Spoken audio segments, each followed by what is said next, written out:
I'm Richard Taylor. It's the 31st of January 2018 and I'm here at Shire Hall in Cambridge for a meeting of the Cambridgeshire and Peterborough Combined Authority.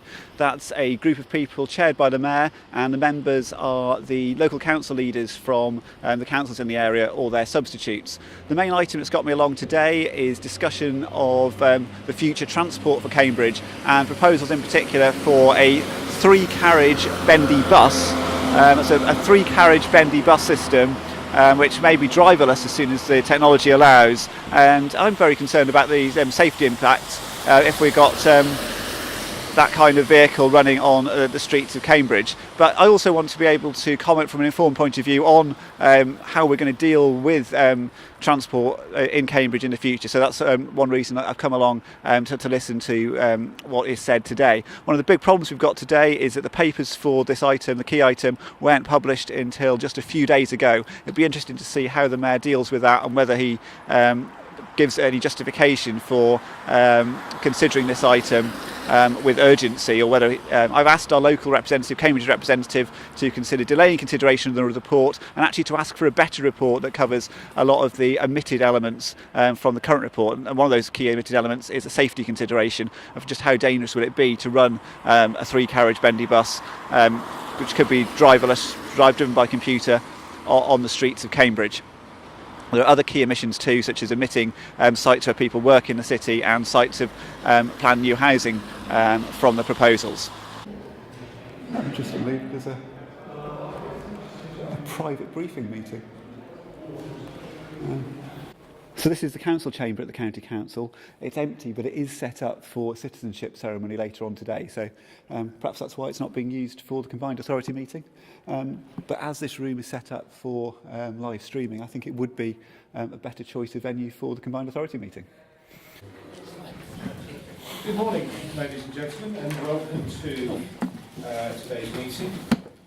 I would like to welcome members of the public to the meeting of the combined authority. You are most welcome. The authority allows filming and photography at its public meetings, so please feel free to take pictures, tweet, blog, etc. during the meeting. And can I ask members of the authority of the public to turn their mobile phones to silent whilst the meeting is taking place? Item number 1 on the agenda is apologies and declarations of interest. I have apologies from Councillor Graham, and I'd like to welcome Ryan Fuller, who is substituting with him. Police and Crime Commissioner Jason Ablewhite is unable to make the meeting, and we are delighted to welcome Councillor Ray Disley. Welcome, Ray. Who's the Deputy Police and Crime Commissioner. Are there any declarations of interest? Councillor Campbell. Yeah, thank you, Mayor. Under 3.2, the formation or potential formation of establishing a stronger public and simplified effective partnership. I'd just like to remind the board I am still a member, board director and member of the Greater Cambridgeshire Local Enterprise Partnership. However, I can see no conflict of interest. Should one occur to me, I will make you aware of it. Thank you very much. Any others? That's true. We'll move on to item 1.2, which is minutes of the 20th of December 2017. Does everybody agree that the minutes are correct record? Take the absolute silence as a yes. So, Mrs. Rowe, you will want me to sign this in the appropriate position.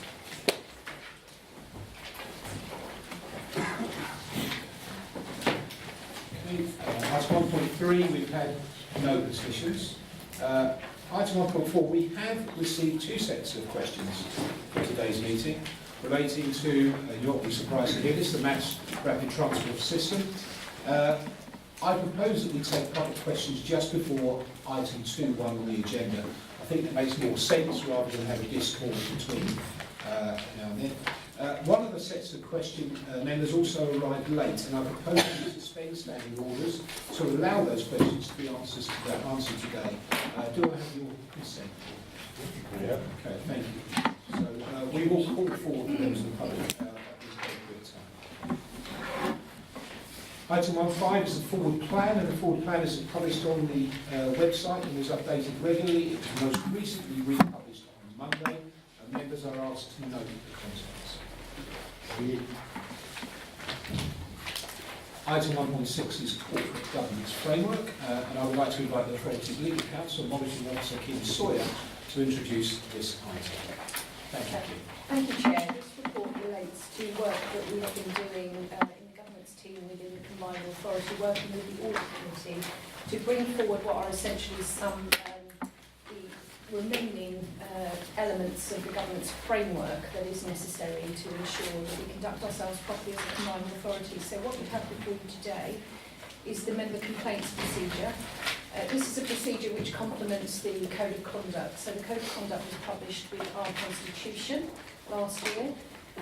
This is now explains the process that we go through should we receive a complaint about a member. So I'm asking you to approve that complaints procedure and also to agree that I should be permitted on your behalf to undertake a recruitment process for an independent person or persons.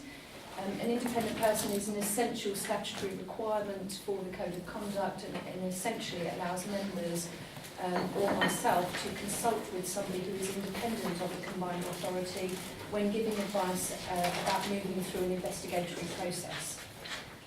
What I'm also asking is that should I be successful in recruiting independent persons, that in fact we would have a panel of those, and I would seek to create a panel of those across Cambridgeshire that the other monitoring officers of the constituent councils could also feed into. I think that's a good way of us networking together with the constituent councils across Cambridgeshire.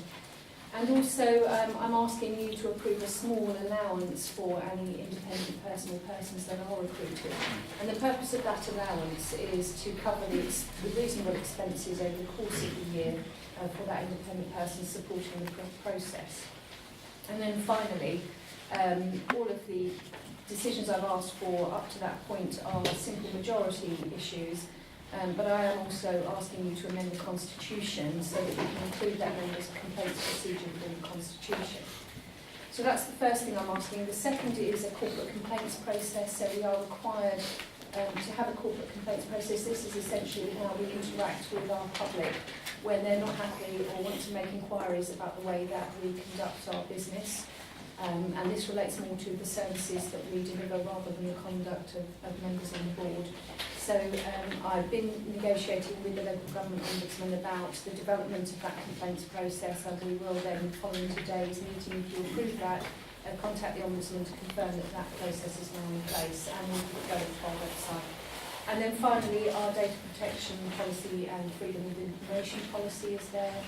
We have been working quite hard to collate a list of all the matters that we intend to have as an open publication sort of index on our website, and this policy relates to how members of the public can engage with us to either obtain information from us about services that we are delivering, or things that strategies that we are undertaking, or if we hold any personal information about them, we can apply to them, they can apply to us for release of that information. So those are the matters I'm asking for. As I said, the only matter on there that requires a different vote from members is the one to amend the Constitution, and all the others are simple majority decisions. Members, any comments? Councillor Cavan. Yeah, if I could have some clarity, please, and this revolves around part of the introduction and the points 3.9 on page 13 and 3.11 at the top of page 14. 3.9 talks about what Kim has talked about that we have to appoint an independent person, and 3.11 talks about establishing a panel of independent persons amongst the constituent councils. So to explain how I thought this would work, this didn't seem to be fleshed out here. I thought we would have appoint a panel of independent persons, which was basically the independent people from across our constituent councils. And then should a complaint come in, then the monitoring officer might look at that panel and see if there's somebody with more expertise in the subject area. They might be a lawyer or a financial person, or somebody with it's irrelevant, but they might find somebody more suitable for that than the other people. Or geographically, if the complainant and complainee was, for example, in South Cambs, they may decide not to use the independent panel analyst in South Cants. So I thought that was where we were going, which seems to be reflected in 3.11. But 3.9 talks about appointing an individual independent person and giving them an allowance of 250. So there seems, for me, I don't quite understand how we're going down both routes at the same time. So it's a question, really. I don't really understand this. Yeah, okay, so apologies for that confusion. So we are, in fact, the statutory requirement is that we must have at least one. So I will move to appoint at least one, but in doing that process, my intention is to try and constitute a panel and to work with the constituent councils to constitute a panel of persons across the combined authority area, working with those constituent councils. If necessary, then the allowance will be paid to those persons as we recruit them. Obviously, if we have a panel of 10, then that allowance becomes more difficult to meet, and I will certainly be coming back to you. This report was written when we're intending to only have one, but I think if we can have a sort of tight-knit panel of members across the constituent councils, some of those already being paid allowances elsewhere, so I think then we will have a discussion amongst the monitoring officers about how we're going to meet the expenses of those persons on that panel. Yeah. But you are obliged to appoint one. We are obliged to appoint one, but I think, yes, for obvious reasons, people do seek to have a deputy usually, because for the very reasons you've mentioned, there may be a conflict. So it's possible that we may appoint more than one, but it would make sense to have a panel which all constituent councils can draw from across the county. So would it be useful to think of the one that you appoint? So you've got one that you appoint that gets the £250, and the panel being constituent members, independent people that will deputise as and when asked. I think that certainly does make a lot of sense. Okay, I think I'll certainly make sure that's minuted and we'll take that away. Okay. I think I've got the head round it now, Yeah. and that works for me. Okay. Any other queries? Okay, so the voting arrangements are there before you. We will take A, B and C together. We'll take D, and then we will take E, F and G together. So we're voting on A, B and C. All those in favour? I believe that's unanimous. On D, all those in favour? Okay, thank you. And E, F and G? All very happy. Thank you. Item 1.7 is the appointment of an interim Chief Finance Officer and Section 151 Officer. And I would like to invite the Chief Executive, Martin Whiteley, to introduce herself. Martin. Thank you, Mayor. So the proposal in front of you is that you are asked to recommend to appoint Rachel Musson as the interim statutory Chief Finance Officer and Section 151 Officer to the Combined Authority. Rachel Musson is someone who has experience in working with a number of different local authorities. She's worked with large local authorities, unitary local authorities, and with Birmingham City Council. She's also been involved with start-up local authorities and has a rich mixture of both public sector and working with the private sector on bringing forward schemes that are alike and akin to that of the Combined Authority. I believe she's a strong candidate and I recommend her to the board. Okay. Comments? Councillor Council. Yeah, thank you, Mayor. After formalised interviews of shortlisting, etc., that Martin and officers took to arrive at recommending Rachel, they provided me the opportunity to meet her, shall we say, an informal interview would be the best description, which, we did have a good chance to test each other's knowledge and how we'd be working forwards together. I found that very illuminating, and I have a high deal of confidence in Rachel's abilities. So I will support the recommendations and ask that the board support this appointment. It is on an interim basis, and therefore that should provide us with the assurance that we need moving forward should we wish to change it at a later date.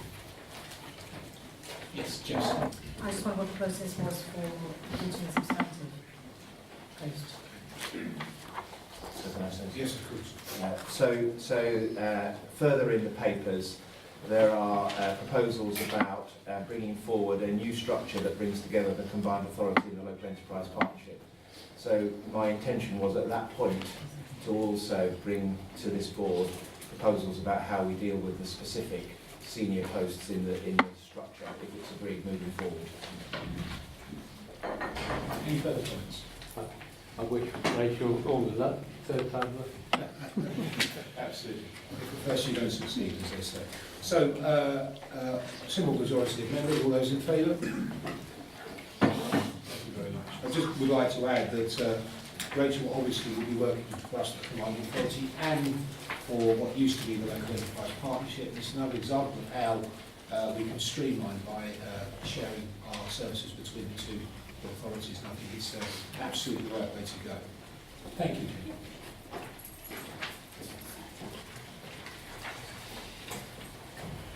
Before we move on, I'd like to formally welcome Rachel.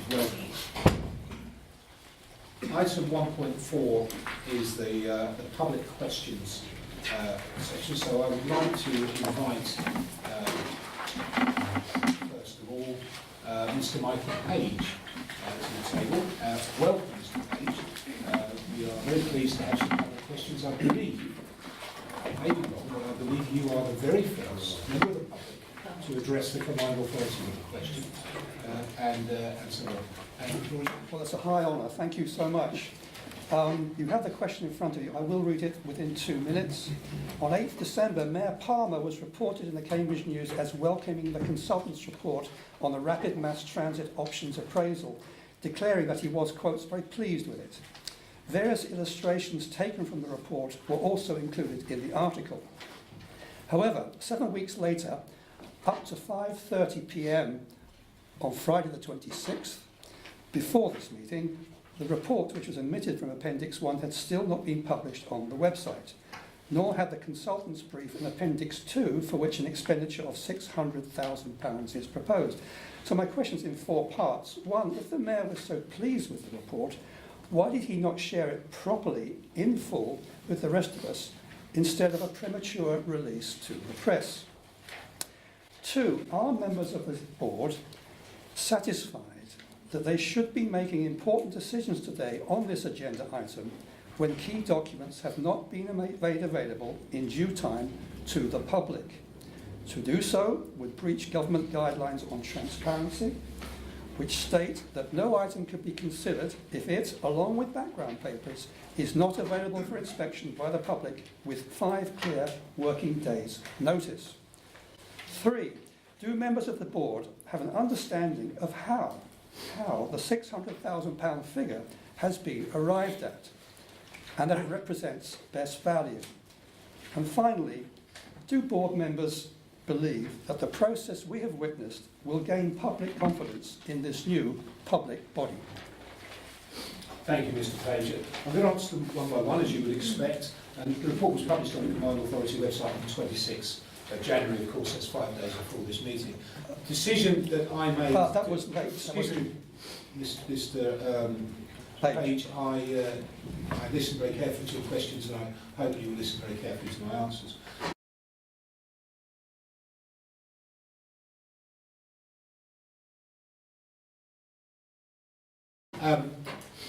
The decision that I made to report this to the public through the press was very clear and obvious, and the reason I did so was following. The GCP was putting forward public consultations on busways. Whilst this process was ongoing, I felt the public needed to be informed about the initial reports that came out, and they needed to understand that when I stood up in public, before the election and since the election, and said that I was against busways, I felt that they need to understand why and what other options were in front of us. That's why I went to the press. It was important that the public knew through the press what was going on. The reality is, it's now come before the board, and there's been 5 days since this was released. There's been 5 days since this was published. There is no breach of government guidelines. Legal advice has been given to this board on the ability to consider the consultant's report, and for each member to consider whether they can make a decision from the information available. And given the time they had to consider it, members had 5 calendar days to review the report. and like our scrutiny members have received an earlier presentation from the consultants explaining their findings. Question 3, the decision before the members is not to approve the detail of the consultant's brief, and that is why we employ officers, but we have to agree whether we want to move to the next stage of the process. The figure quoted in the recommendation is an estimate based upon the officer expenditure. Officers have an obligation to secure value for money under a competitive process, and therefore the actual cost of the next stage is not actually known at this time, but will be lower than the budget we're approving. The actual cost of the contract will be made public through our future budget reports on the board. And the board accepts that the consultant's report was published some 3 days after the agenda, and I do apologise for that. Members have, however, seen the officer's report, which summarised all of the key items, and the report was published with the agenda and provided with a good understanding of more detailed consultant's report. As Mayor, I believe the public will gain confidence from seeing us deliver a transport system that will solve the problems that we're suffering in Cambridge today, let alone Cambridge, and we mustn't be just looking at Cambridge, because what we're suggesting is a solution not just for today, but for the whole of south of Cambridgeshire, not for today, but for the next 50, 60, 70 years. What we're talking about now is a complete transport solution. I am not going to get bogged down in process over this. This is about delivery. I made it very clear from day one in my campaign that I back tunnels and an underground system for Cambridge, and I still back the tunnels and underground system for Cambridge. And I will do everything I can as Mayor to make sure we deliver on a world-class public transport system. Cambridge is one of the leading cities in the world. It is a world city, and it absolutely should be leading the way in public transport as well. There has never been a solution to traffic problems in Cambridge. I've lived in this area for all of my life, and I remember being at college and being able to travel in from Milton to have my lunch on Jesus Green and travel out again in an hour. That sort of thing is just not possible anymore. If we are going to be bold and we're going to have the vision and the drive to deliver, we have to make sure that we push and push and push on this agenda. I'm convinced, Mr. Page, that you and I will face each other across the table many times over the next few years, and I welcome your input. Thank you. I was informed I could have a supplementary.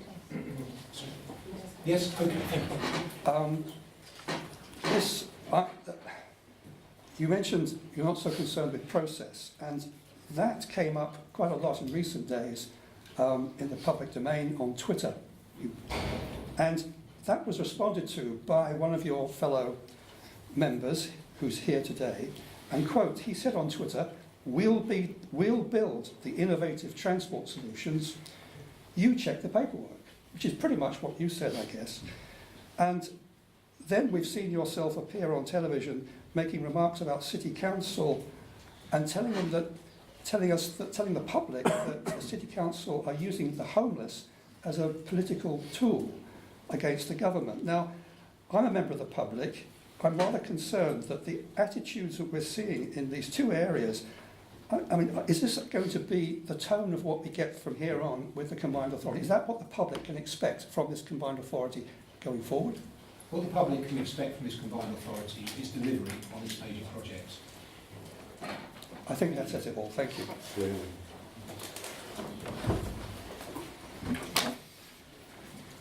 Mr. Carter, would you like to come forward? Thank you.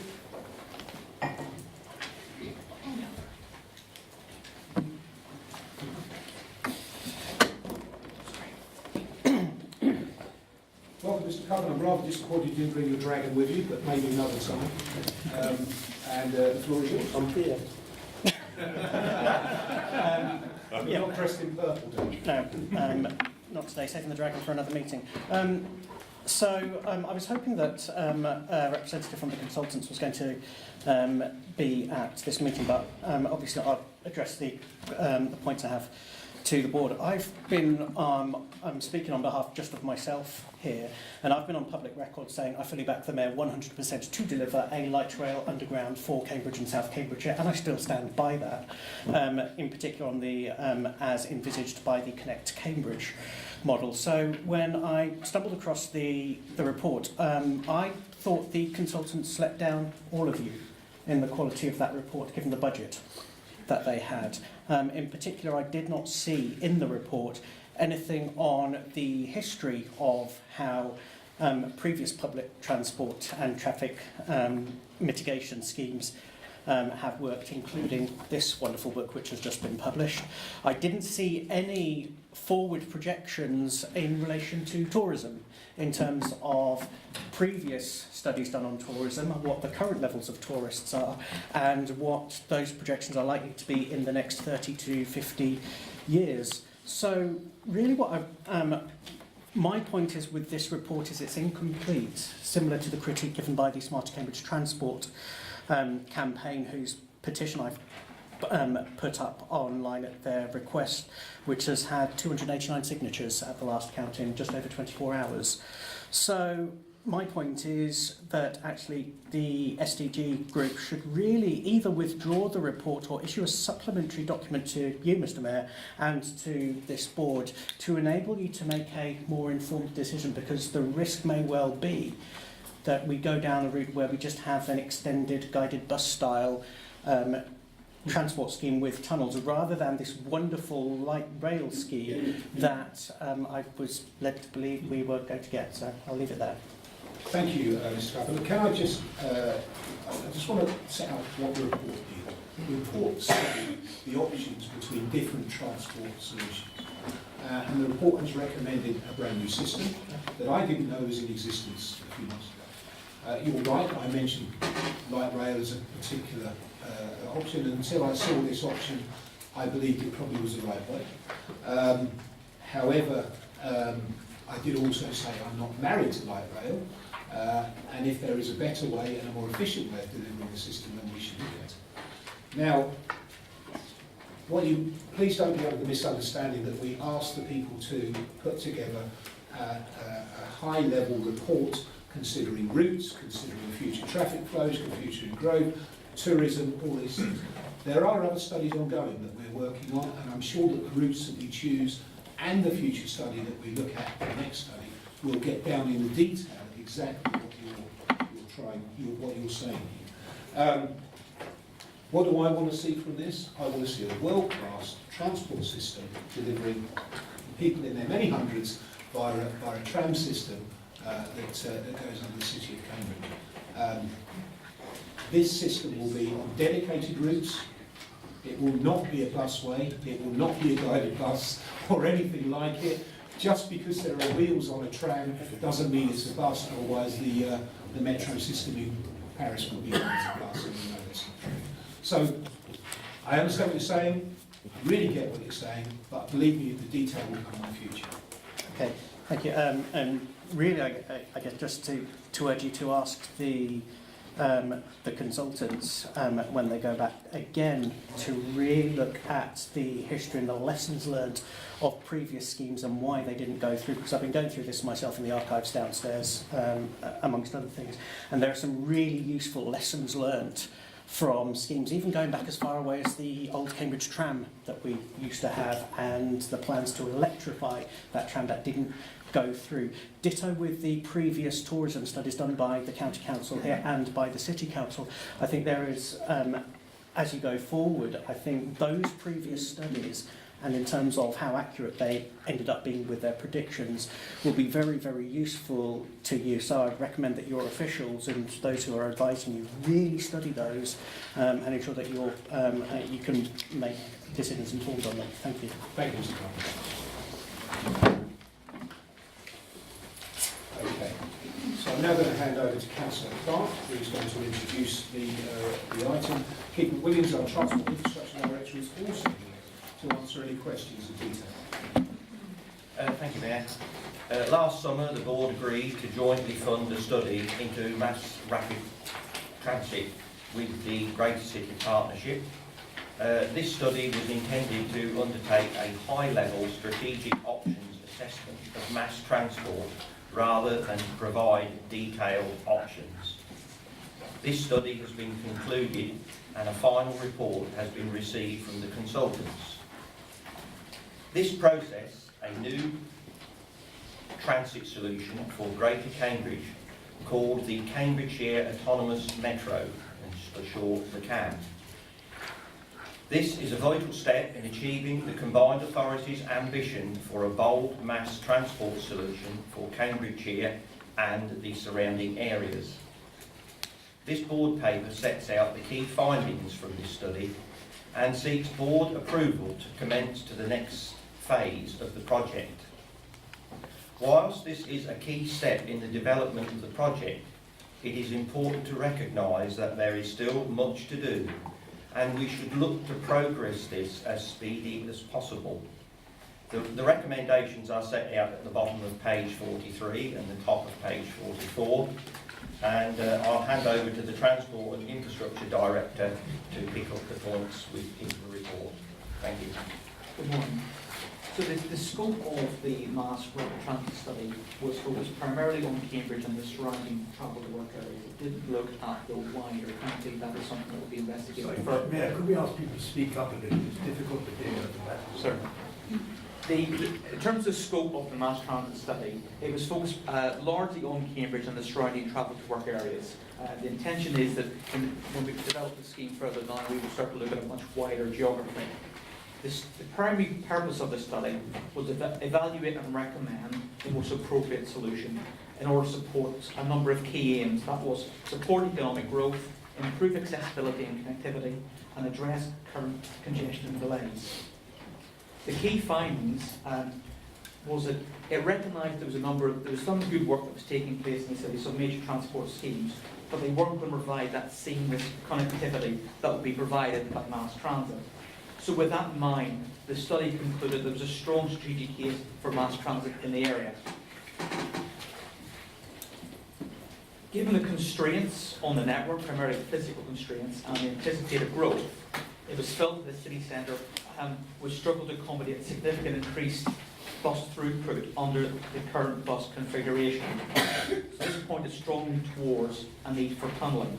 And it's really that tunnel which unlocks the sort of transformational benefits of the mass transit solution. The study considered a long list of traditional and emergent solutions and shortlisted 3 options for more detailed consideration. That was a light rail transit, that was referred to in the Cambridge proposal, affordable very rapid transit, and the Cambridgeshire Autonomous Metro, which is a new and emerging proposal. Each of those options was assessed against 7 transport and 6 deliverability risks. So transport benefits was looking at network coverage, route flexibility, journey times, the number of interchanges, accessibility, etc. And the deliverability risks is the ability to actually get the scheme delivered, was focused on technical feasibility, the maturity of technology, value for money, and so on. So the outcome of that evaluation was that the CAM offered the best overall solution without any significant disbenefits. It gave us the greatest route flexibility, and the higher spec vehicles would actually provide a high quality service for passengers, particularly on the segregated routes.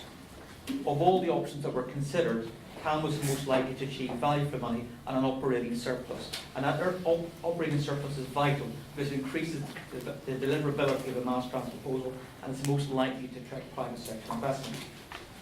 In terms of cost, the capital cost of implementing the proposal is estimated in the region of 1.5 to 1.7 billion, not a small sum. And this estimate will be developed as the scheme gets developed. While those costs are quite significant, we'll be exploring during subsequent stages in more detail how that might be funded. The report does cover some of those areas, and the Mayor has spoken at length about land value cap. So it's been recommended that the CAM proposals carried forward for further development because it will provide significant transport benefits, will offer the best value for money, be deliverable, and could run on a commercial surplus. In terms of the next steps, we are very much at the start of the process. There's a lot of work that needs to follow. And the basic next step is a strategic outline business case. What that'll do is that'll set out the strategic transfer planning. I'll set out the strategic case for the next phase of the project. And in doing so, we'll be combined protocol to lead in that project and call upon a number of local bodies to help us in developing those proposals. The strategic outline business case will be supported by more detailed work, which will also look at the network, the vehicles, the technology, and the service proposition. An outline scope has been attached to the brief, attached to the paper, and this has undergone further development in the last week. So this will be further refined and uploaded onto the CA's website over the coming week. An outline delivery programme is set out in 2.28, and the key points are we're looking to have early implementation of services in 2021, with the city centre tunnel operational in 2026. In terms of the financial implications of the site, at the moment we're asking for £600,000 to develop the strategic outline business case, and suppose that comes from the £74 million allocation from the Transforming Cities Fund. The commission will be procured in a number of parts, and the first step will be an section report which will demonstrate the consultant's understanding of the brief and set out the methodology for delivering the strategic outline business case.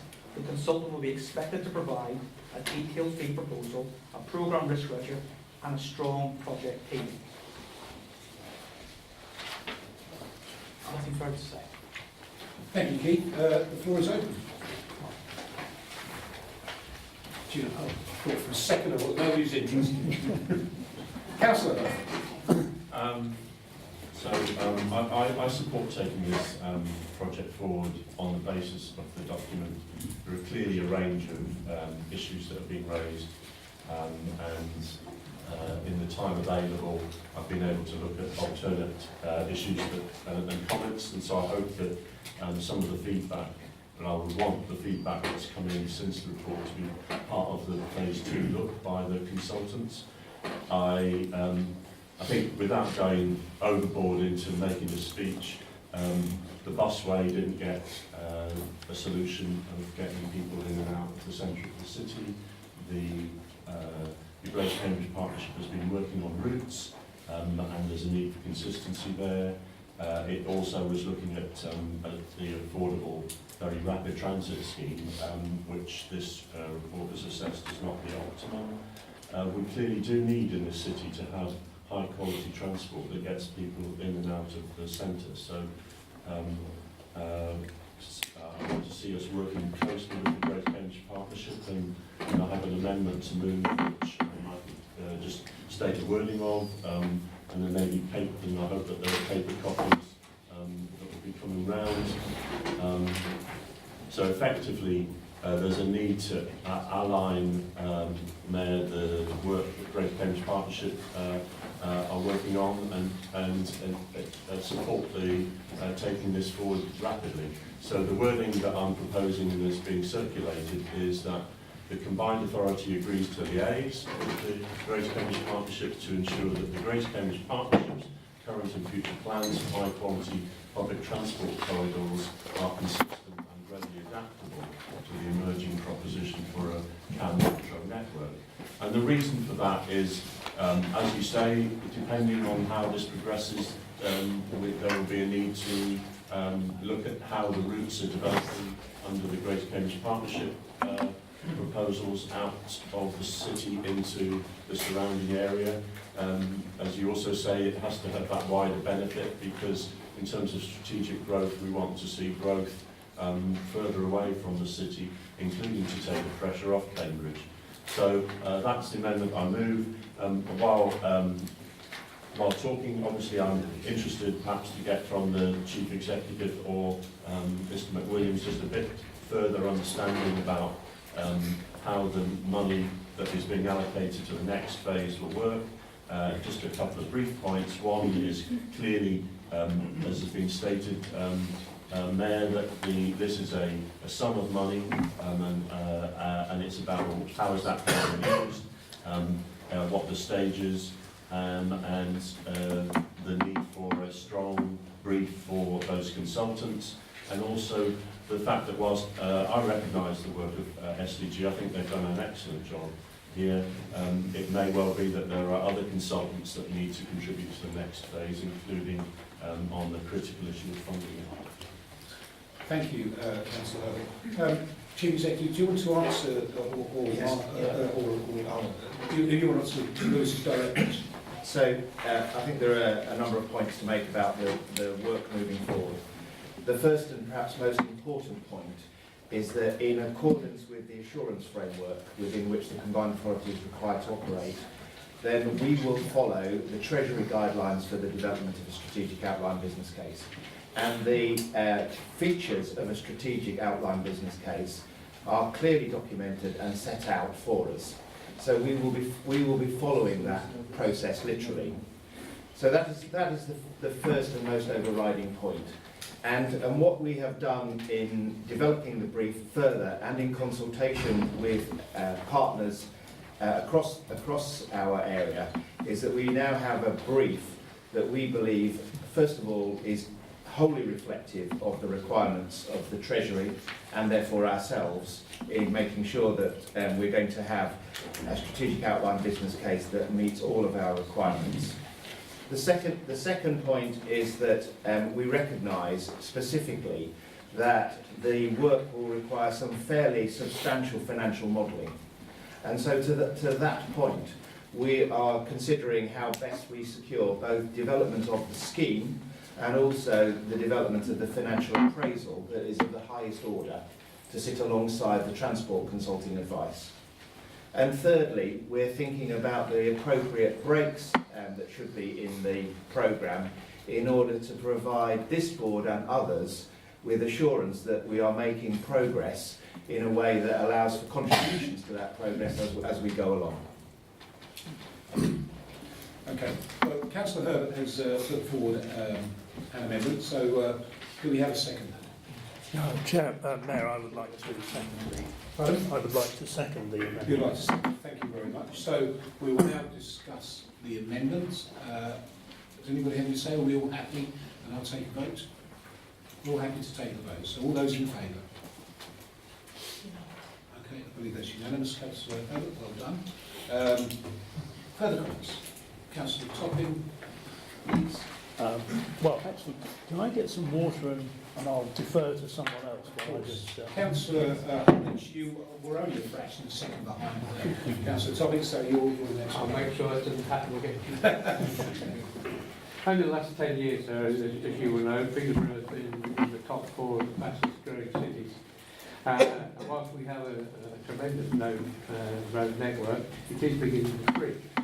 The Fine Authority has recently given us some money to improve some of the bottlenecks, traffic flow, which we do appreciate. But we need to look to the future, which is probably 10 years down the line, at the way Peterborough has to grow. That we probably need to look at something similar to what Cambridge is looking at. My question to you is, would you be happy, for when we get to the stage when this is feasible and it's going to happen, looking into the same sort of solutions? Absolutely. I do not see, as I said earlier, I believe that this will be the first. I believe that there will be other cities around the UK, and I know there are, that are looking very closely about what we are trying to achieve here. Undergrounds and light rails can be very, very expensive. Consequently, there's a population that can achieve the delivery of those, and it's around 500,000. For cities of under 500,000, this new system, I believe, is something that can really make a huge difference. So we certainly shouldn't limit our ambitions, Councillor Holditch, and I assure you that if I'm still involved, I'll do everything I can to further the ambitions of Peterborough. As part of the next phase of the work, we've actually will be asking the consultant to look at a very high level about the viability of the solution being brought down into the wider geography, including Peterborough. So that won't be that's not intended to be a detailed piece of work. We can start to inform future discussions. Can I correct that? Can I correct that? It doesn't say including Peterborough, it says particularly Peterborough. For those of us not at Peterborough, I was quite surprised to read that.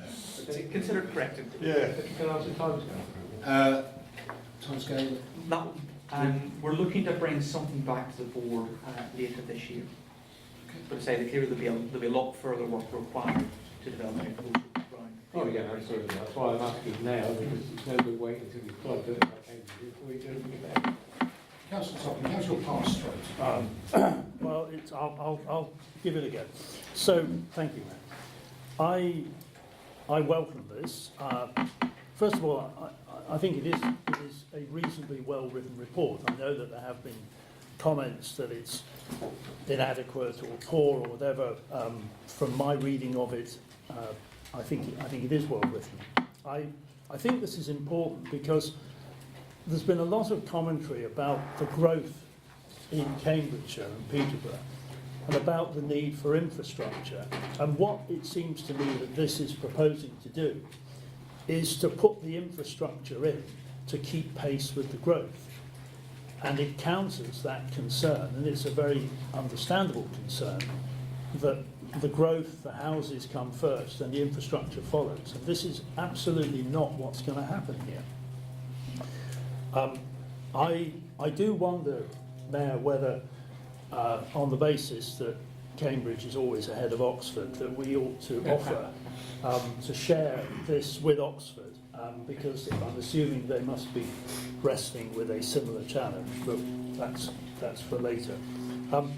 I do have a particular concern, and the Chief Executive has talked about this, to do with the funding of this. I mean, we know that government is very keen to find anyone else to fund major capital projects rather than government.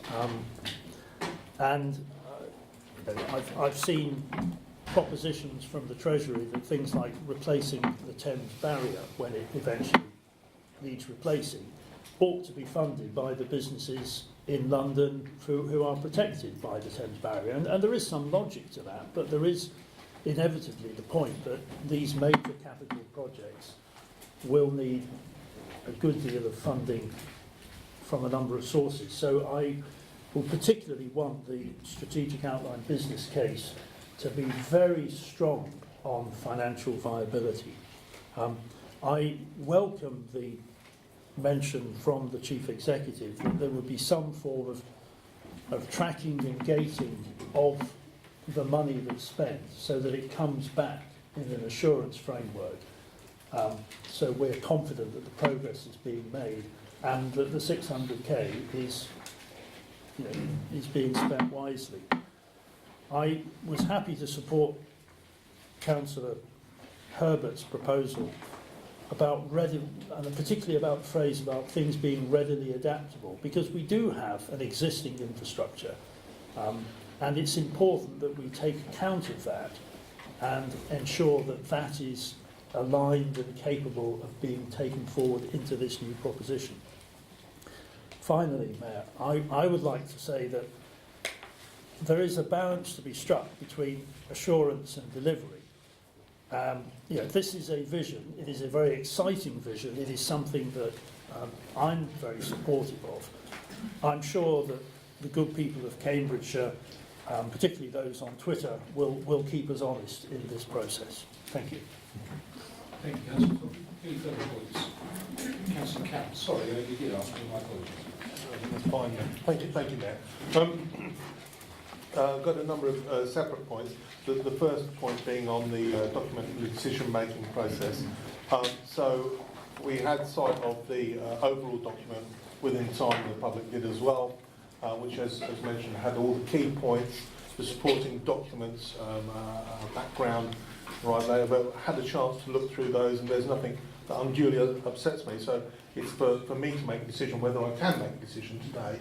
And I think the most important thing is, despite what I hear on the radio and despite what I see people tweeting that, today isn't a decision about whether we're spending £1.5 billion on building a tunnel. That is not a decision for today. Today's decision is whether we go away and there's enough in front of us to do more work to see whether it's going to look likely that we may build a tunnel and all the associated infrastructure. And I certainly have enough information on that at the moment today, because what I needed to get to that decision was somebody to analyse what the different options were, whether the different modes of transport, the different ways the transports could effectively run in and out of the city centre, and indicative costings of what that might all look like. And I've got all of that. So I'm very comfortable making a decision based on that, so I'm very happy to do with that.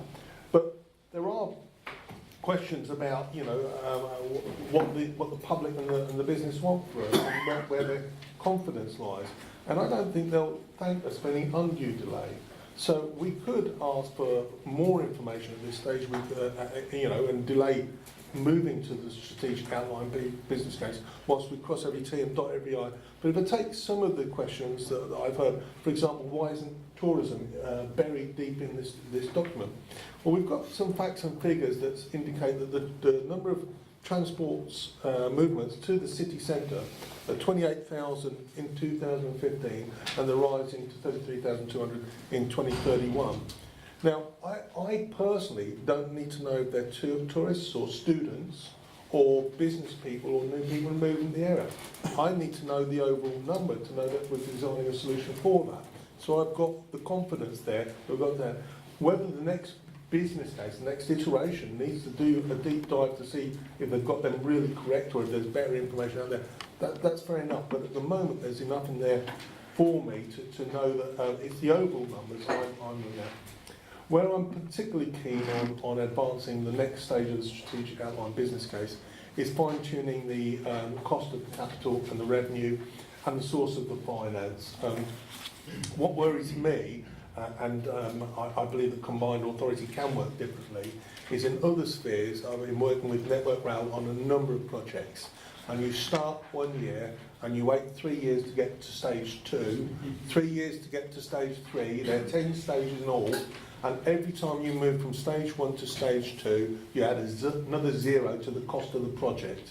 Well, we've got an indicative price here, and I hope and I anticipate, because we're not working in that way, that this is a pretty good, accurate summation, and it will not have that automatic inflation that some people think it's okay just to keep cheating the public and advancing these costs until they get somewhere that frankly would make most business cases fall down at the first hurdle. So I'm particularly keen on finding out, further refining the costs, and I'm also particularly keen on further refining the way that we're going to raise the revenue. This project, with all the best wishes in the world, will stall unless we can match the one with the other. Our aspirations and the funding of the aspirations absolutely have to match up, and that is a key piece of work going forward. So where are we today? We're being asked to approve £600,000 towards the next stage, which will be done under Treasury guidelines, which are very regimented, so the public will have every confidence when that output comes out. If Treasury are happy with it, that it follows all the protocols that we need for the public and us to be happy with it as well. So I'm keen to move forward. I'm keen to move forward without further delay because I have enough in front of me. And I'm very excited by the fact that we may finally be moving towards what may be a solution. But there is one question for the future. This is dealing with the projects that we have today and the prospect of its use for the future and what we're looking into the future. Cambridge City is going to have to ask itself a very fundamental question about growth. So if we're talking about getting people in and out of the centre, there's a limit to how the neighbourhood is structured at the moment, and nobody wants to be changing the historic neighbourhood of the city, I imagine. So if we talk about how many people need to move in and out, these figures are based on settlements being from the outside, but they're going to have to go to either places of work or places of tourism.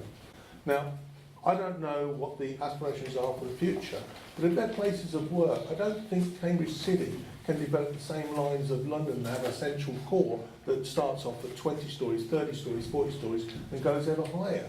It has to say to itself, actually, this is appropriate for the core, and I think it's everybody's aspiration that we spread the wealth of Cambridge over a wider geography, and therefore Cambridge should, and its economic benefits should be over a wider geography and not a more centralised vertical direction, which I think one will feed into the other. The limit on the capacity of this model, when we know what that is, should be modelled against what the limit on the capacity there is for building offices and housing in Cambridge City, and somebody should come to a decision, perhaps the combined authority, Cambridge City, whatever, should come to a view of where that needs to stop, and it needs to automatically go outwards, which is definitely my preference anyway. But what we've got in front, that's a thought for the future. What we've got in front of us today, very exciting, I like it, and I've certainly got enough in front of me to be backing this. Thank you. If I can just add one to that, I think one of the key things is around understanding our financial exposure, and the assurance framework that we're following is phased, so that as the costs increase, we've got stop points along the way so that we can reevaluate that. So changing our business case will make a case for whether it continues to be the right option.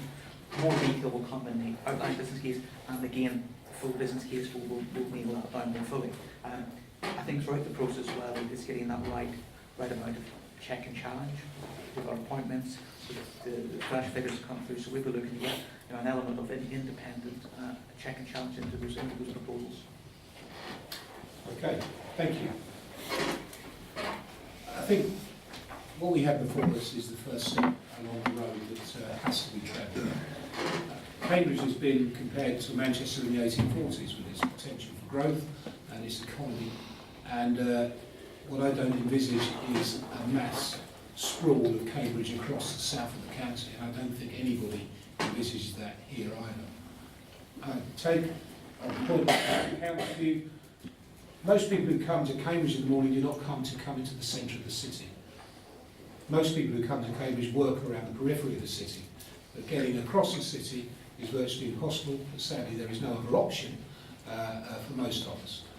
The A14 and M11 are generally clogged up with people travelling to and from the science parks that surround us. And we've already seen, as we know, the western campus of the university has grown massively over the last few years, and the need for people to travel from the centre out is clearly there, but the need for people to travel from outside Cambridge, across, under, through the city is absolutely massive. And we can't sit back and do nothing. Councillor Herbert mentioned the guided bus, which has had a limited success in getting people from St Ives to the edge of Cambridge. But if you live in the west of Cambridge and you work in Grant Park, or you work in the Workham Trust, or you work at Addenbrooke's, you can't get across the city because it simply is too clogged up with everybody trying to do the same thing. Ultimately, Cambridge is growing, and Cambridgeshire is growing. Peterborough is growing at a faster rate, as we've heard from Councillor Holditch. So if we're going to create a success story and spread the success of Cambridge in the future, we have to do so with a world-class transport system. It is the only way. We know there's a housing problem here. One or two of us have had these discussions over the last few days. We know there's a housing problem here that has to be solved. What we also know is just putting up housing without the infrastructure to provide for it is a route to disaster. It's what we've been doing for the last 20 years. And it's not good enough. If you are going to expect people to pay a lot of money for a home, too much money in most cases, you should be providing them with a high-quality transport system as well. We're talking about future-proofing the area. We're talking about putting a system in that allows growth across a large area of the county. It allows new towns and new villages to be built across a large area of the county. It allows people to move freely, and yes, it allows the wealth to spread from Cambridge out and beyond, so everybody has an opportunity to take a share in what's happening here. What I've learned over the last few months is that what we're facing in Cambridge is not unique. Anywhere where there is a successful economy, the same problems arise. Congestion, high house prices, disaffected parts of society. We cannot sit back and ignore that. At some stage, someone, and it looks like it's going to have to be us, has got to deal with the problem. So we have to go to the next stage. We have to push forward. We have to be bold. And this is that time. There has never been an opportunity before for Cambridgeshire to put itself out there because we've not had the council structure to allow us to do so. But the combined authority does allow us to do so. It allows us to be innovative and it allows us to be bold. And I absolutely recommend this. It is the right thing to go to the next stage. It is the right thing to go as far as we possibly can. And I would like to put it to the committee to vote. Now we've got two voting arrangements, A and B. I think we'll take them together. So all those in favour?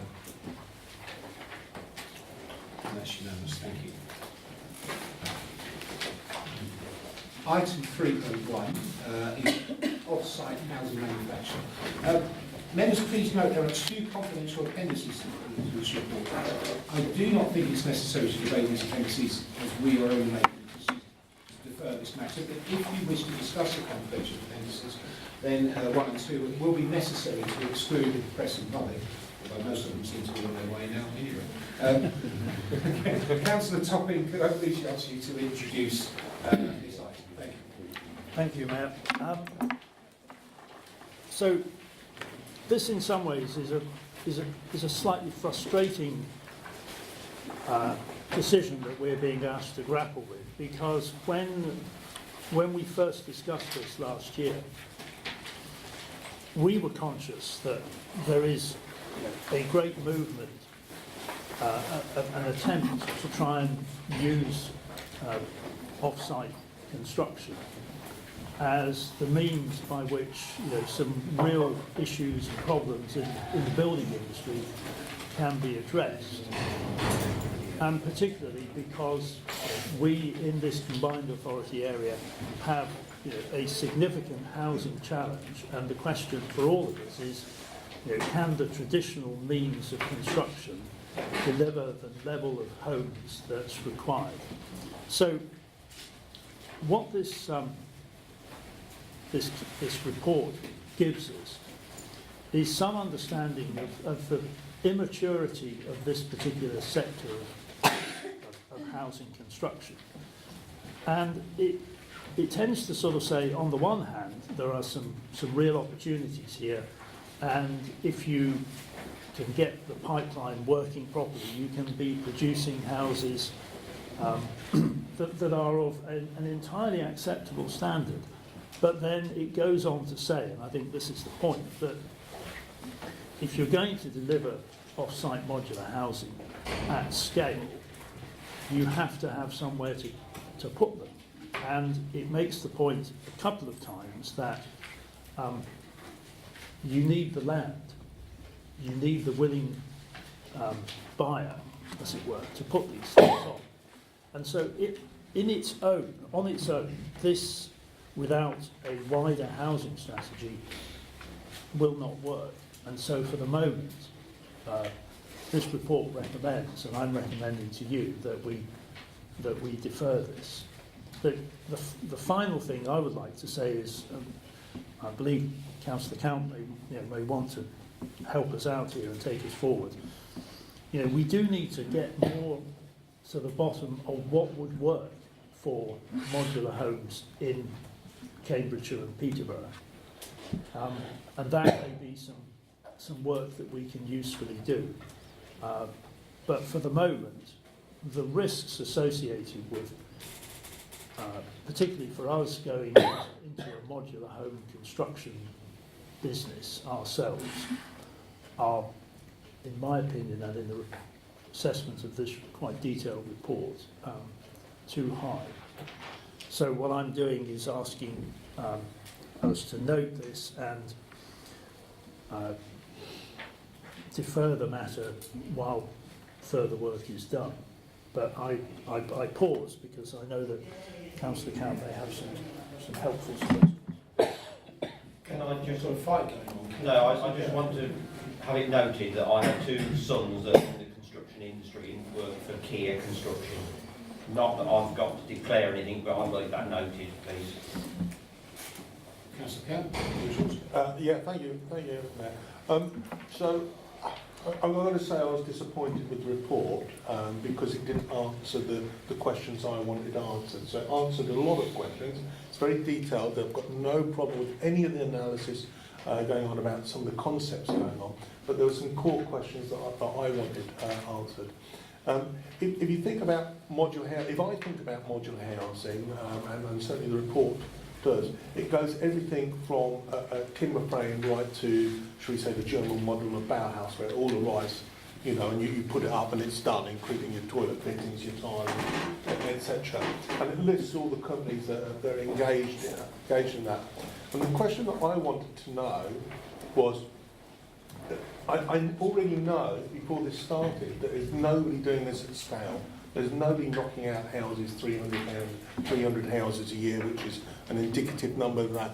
So I knew that we wouldn't get a definitive answer because nobody was doing it. I knew it wasn't mature because nobody was doing it. But what I wanted to know was, is there a modular construction method that can actually be scaled up where it will compete directly in the open market for the housing. Right? And by that I mean, and it could be 100 units a year, it could be 300, it could be 3,000 to make it work. But what I wanted to know was which modular housing option or options should we look at further under that guise. And I would have taken a two down standard format house as being a base model for comparison. This has sort of jumped that step. It's looked at all the different ones and it's rated I won't go into detail in confidential papers, but it's done a small analysis of where they're comparable and where they're not. But what I actually wanted to do was attack the cost base of a house and have that analysed in detail. So, for example, if you take a timber frame home, that's already a well-established market with lots of players in it. And what they do is they deliver the frame to the site and everything else is done at the site. If you take the SIP panels, they take it one step further, but you still have to do your brickwork or fascia at the site, you still have to do your tiling. If you take it to the other end of the scale, virtually nothing's done at the site. And all of those different methods of construction will have a different element of the cost that you can attack by scaling up. And that's what I need to understand is how we get there. So to jump from this paper and to say, actually, we need to secure enough land to promise an order of 300 a year, for me is wrong. That is like saying to the, remember this is only one part of the house build, that is like saying to the window company, the double glazing company, you need to guarantee 300 houses a year before I put another production line on. That isn't what happens. Nobody has that cast iron guarantee in that manner. What they do is they look at the windows they can manufacture and they decide whether they can compete with the market, and if they're good they will secure their orders, and then they take that a step further. And that's what's missing from this piece of paper. Now, in talking about the business case moving forward, so it says let's hold while we consider whether we should go forward with the business case. It looks at the next stage of the business case. It's got, I think it's in point 3.6, and it's got about A to H of recommendations of what they should look at next. Well, personally, I'd rather that didn't happen at this point in time. I'm in favour of the paper not progressing to that stage, which is what it says, because it says, you know, in later on in 2018, we should consider whether we do that. But what I am in favour of, if we could take this away as an action note, is to look at how we could get that level of detail that I'm after, to then think about whether it's even worth going to the next stage. I see it quite comfortably today, and I'll say to the board, if you have enough confidence that you can produce, whether it be 300, 400 or 500 units a year, whatever it is, cheaper or faster or a better quality than is available than the company's putting it up in the traditional way, then we will find a market for that. If you have that's in this paperwork, it talks about builders being attached to traditional build, where there was a report from the Master Federation of Builders out about a week ago where they're predicting that 90% of their workforce, highly unusually, are aiming to retire within 5 to 10 years. That's from the Master Federation for Builders. There is not enough training going on or migration of labour to replace that. So these solutions will become more important if they are possible. And in order to know if we're possible, the key question has to be whether they're financially viable. That for me is missing. If we can do that small, discrete piece of work, then we can look at that later on and then decide whether we want to or not want to move to full business cases later on. So does that mean you're putting forward a proposal? I'm happy if that's taken on board as an action note, because I don't believe that this is the sort of amount that we will need to bid for funding and a consultation today. But if we look at that and say, actually, this is more in depth, then we can come back and ask for that money. But I'd like agreement that at least we look at that element that seems for me to be missing. Does anybody disagree with Councillor Camp? Then you have agreed with Councillor Camp. Any further points? So we are asked to defer the report. All those in favour of deferral?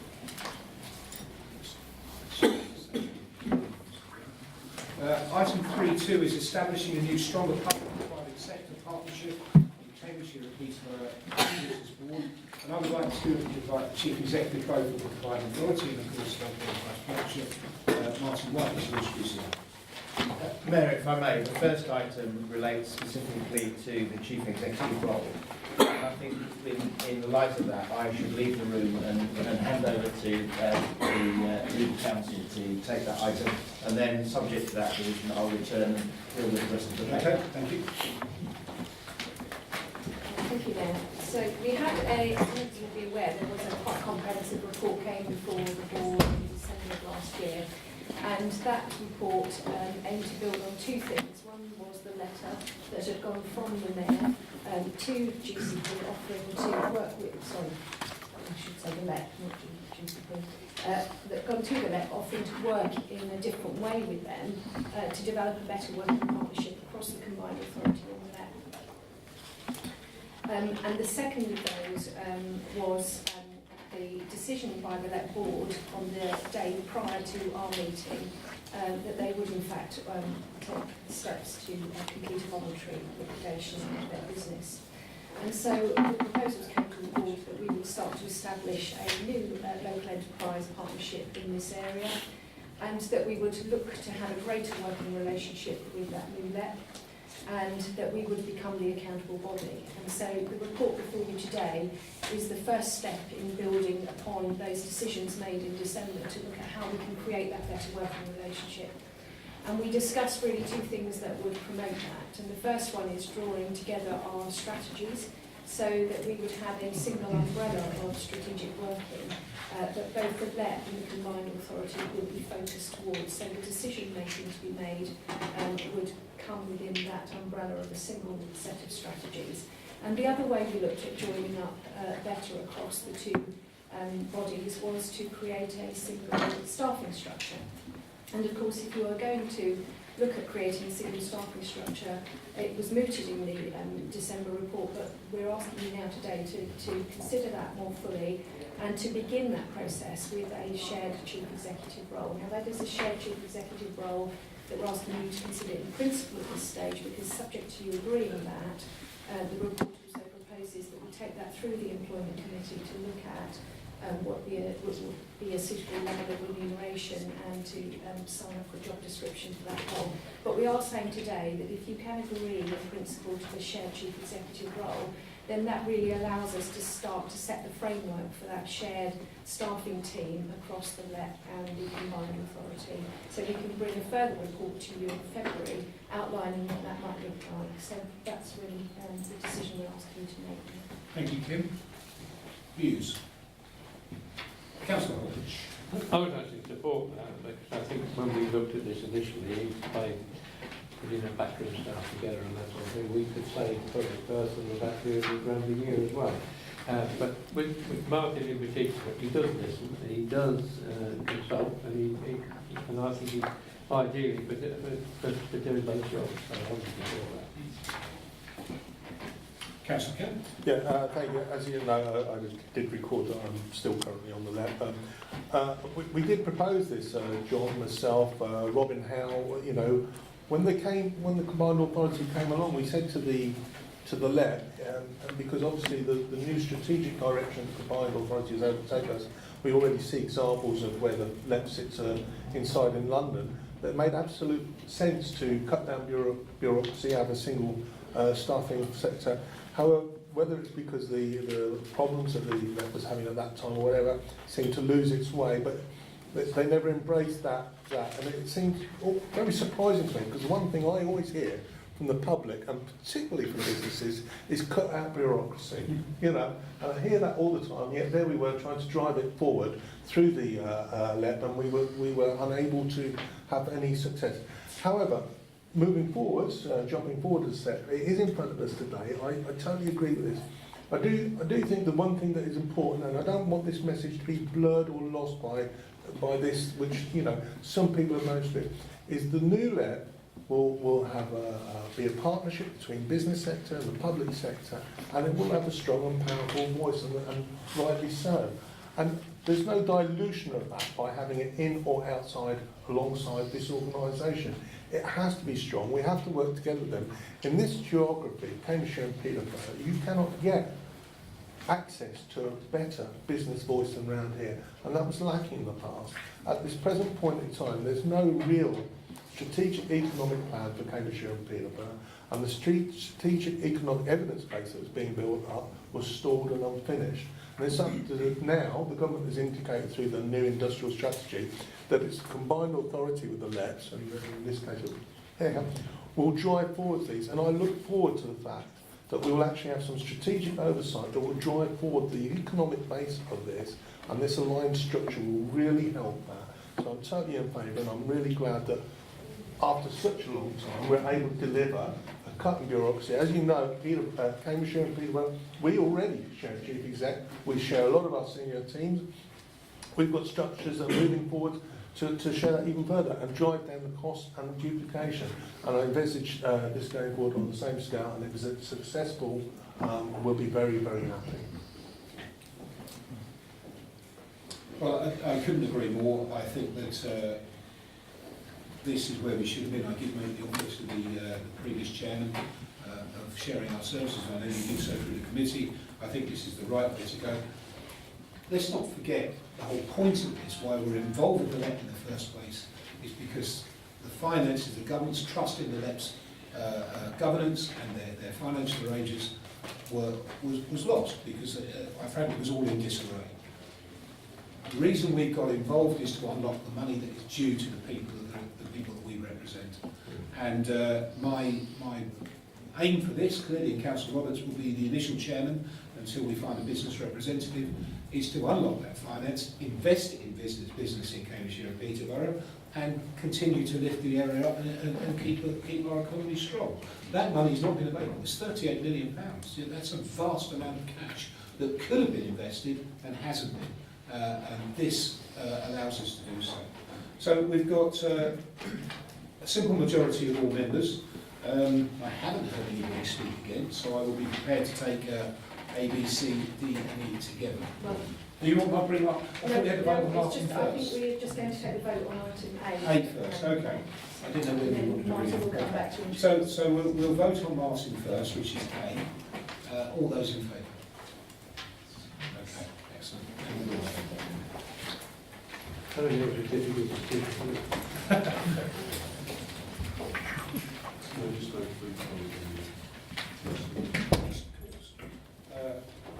do you want to let Martin speak, or do you want to come in? Martin, you go. Thank you, Mayor. Beyond the discussion you've just had, then the specific items in front of you are to note that what I propose to do is to bring to the February board a single staffing structure. I ask you also to consider in principle that the combined authority should explore new terms and conditions of employment for that staffing structure, and that you should also note that I intend that the salaries for the new staffing structure are to be met equally by the combined authority's resources and the resources that are available to the local enterprise partnership board. And finally, in order to move arrangements forward in working with establishing the new business board, the proposal is that Councillor Charles Roberts, in his capacity as both Deputy Mayor and as the lead in the economic brief, is appointed to act as the chair for the term of a new shadow business board in order that we establish its terms of reference, the way in which it will operate, and attract new members to be appointed to that board. Thank you, Councillor. Thanks, and briefly, and appreciate all the progress that's been made, and also, just reflecting back, we started a discussion which you played a lead role in at that stage as well, way back in September 2016 about putting the staffing together, and it was regrettable that there wasn't any response from the LEP to that. So it was never going to be sensible to have two separate sets of staff, and so I thoroughly welcome that element of this, and also the progress that's been made.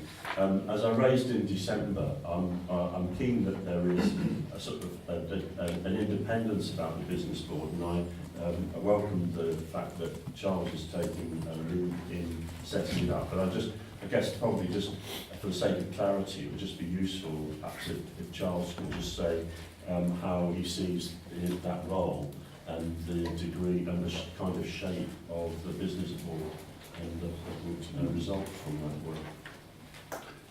Sure, right. Thanks, Liz. Yes, absolutely. I would welcome the role as chair of the shadow board, and I think that clearly in the part of the shadow board, there is clearly a lot of work to do. The new LEP, the business board, or whatever it's going to be called, clearly has a different set of responsibilities to the outgoing LEP with a combined authority area. I think it's really important that the relationship between the new business board and the combined authority is very, very carefully defined. Yes, of course, business does need to have a voice, but in terms of the decision-making process, I think that many of the key decisions, and certainly the decisions on expenditure, will be coming through this combined authority. So it's a matter of, I see the large part of the work is show the board in the interim. Of course, they've got to manage the work that's going on now and make sure there's proper governance and so on in there. But it's thinking about the future and defining for the future the relationship between this combined authority and the business board. Absolutely essential that we do that. Just one other point, if I hope I've answered your question. One other point is on resources. Sharing staff is all very well and good. There is undoubtedly a huge piece of work to be done here over the next 6 months, and I won't be taking my eye off that. You can't just split people in half and give them additional responsibility. We've got to have capacity at the front of our minds, and the capacity of the chief executive to look after this combined authority, this infinite combined authority, and to do the work that's necessary, which is kind of something of a fast ball for this combined authority with the LEP. We've got to make sure it's resourced properly. We will make sure that's resourced properly. And I think that under item B, that the single staffing structure leader, which is the board meeting, has got resources to be addressed substantially in that paper. Thank you. Councillor Hobbs, did I see you with your hand? You did, yes, you did.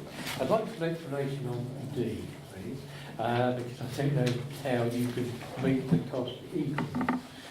Could it depend on the demand and what it is? So perhaps that just needs to be broken out. Also, I was talking to the chief executive about this the other day. We were always told that people were going to get involved in that.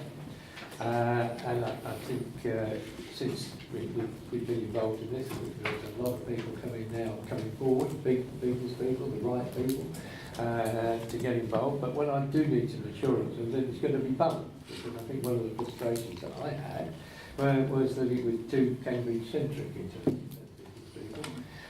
To the extent that when there was a survey done, the survey came back and told me I ought to concentrate on certain firms in Peterborough, and they've been there 10 years. So that's the quality of the work that was taken on. So I just need some assurance that it will be representative of the whole county, Peterborough and Cambridgeshire. But I take the people that are still in Cambridgeshire, so I'll take the whole county. And I know you love to say Cambridgeshire, but you must add Peterborough every time you go. But just to a little bit of a comment on Chief Executive about people that do want to get involved and how you can share that equally. Because the work that's going to be different. I take the point entirely, Councillor Holdridge. I mean, what the intention of this is that what we're creating is an operation that is going to serve two boards. And we recognise that we've got funding streams that are going to come to the combined authority in the future that will serve both the purposes of the combined authority and the purposes of the new business board. And it's, I suppose the point of principle here is to recognise that we need to make sure that in serving those two purposes we divert appropriate funds into the staffing structure. Whether that ends up being equal or not, I think is a matter to be determined when we look at the actual staffing structure. Yeah. Okay. You're going to take the word equal out? We'll take the word equal out. And you've got a comment, please, on the representation of the new board. Does Charles, sorry, Chair. Charles, Councillor Roberts, would you like to come in and talk about representation on the new board and whether or not we should put anybody from Peterborough on it?